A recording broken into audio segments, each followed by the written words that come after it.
précarité énergétique, c'est 12 millions de personnes minimum en France qui ont des vraies difficultés face à l'énergie. Et encore, on considère surtout le bâtiment, parce qu'on oublie un peu trop souvent qu'il y a aussi des questions de mobilité. On se rend compte qu'à un moment dans notre vie, on peut tous être en situation de précarité énergétique, que c'est pas seulement ne pas pouvoir mettre de chauffage chez soi, mais des fois c'est juste ne pas être en galère un mois pour payer sa facture parce que c'est un mois où on a fait d'autres choses, où on a dépensé son argent différemment. Cette réalité qui fait que des ménages n'arrivent pas à se chauffer à un bon niveau avec une facture qui est compatible avec leurs ressources. C'est ce phénomène en fait où certains ménages qui habitent donc dans les logements les moins performants, donc les plus énergivores, qui ont du mal en fait à se chauffer ou qui vont se priver de chauffage, qui n'ont pas forcément les moyens de faire des travaux ou tout simplement de payer des grosses factures d'énergie.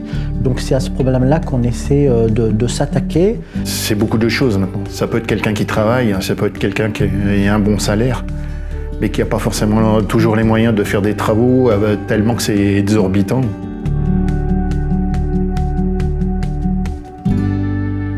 La journée d'aujourd'hui nous offre cette possibilité-là. C'est de pouvoir, sur une seule journée, rassembler différents acteurs, des habitants, des acteurs du milieu associatif, des artisans, des entreprises, des fondations, des collectivités. Donc on fait avec les gens qui habitent sur le lieu et les gens qui se sentent en situation de précarité énergétique. Pour avoir le retour d'habitants qui ont fait ce parcours-là, nous permet d'apprendre et de faire en sorte que les acteurs se coordonnent pour avoir une réponse globale et commune pour avoir un vrai impact sur les familles qui vivent des situations de précarité. On cherche toujours à améliorer nos interventions pour pouvoir vraiment aider les ménages les plus modestes. Un mot bilan, beaucoup d'échanges, beaucoup de diversité dans les personnes qui étaient présentes, beaucoup de Roubaisiens qui ont fait le déplacement et beaucoup d'apprentissage. Et ça, je crois que c'est le message d'aujourd'hui.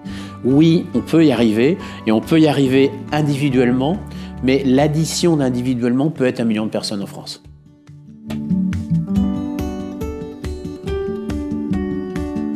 Partir de l'habitant et faire des synergies avec ce qui existe dans la ville. La première chose, la plus importante, c'est l'écoute, c'est la compréhension. J'ai envie que ce collectif il soit quelque chose de réel aux yeux de tous, aux yeux des gens de Roubaix, on soit intégrés dans les démarches. On est certes tous les éléments d'un groupe, mais on fait cause commune. On parle d'une seule voix. Il faut que ça reste avec cette philosophie-là et que ça puisse devenir plus important peut-être. La Fondation Rexel n'est pas là pour apporter de l'argent à un projet, mais pour essayer de nous aider à créer un process. Je sais qu'il y a le projet d'essaimer de dupliquer cette dynamique dans d'autres territoires nationaux.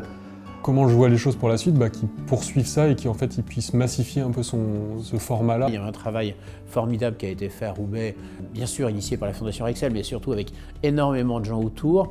Et ce qui est très intéressant, c'est que ce qui a été créé à petite échelle, on puisse le développer pour 10 000 personnes en France.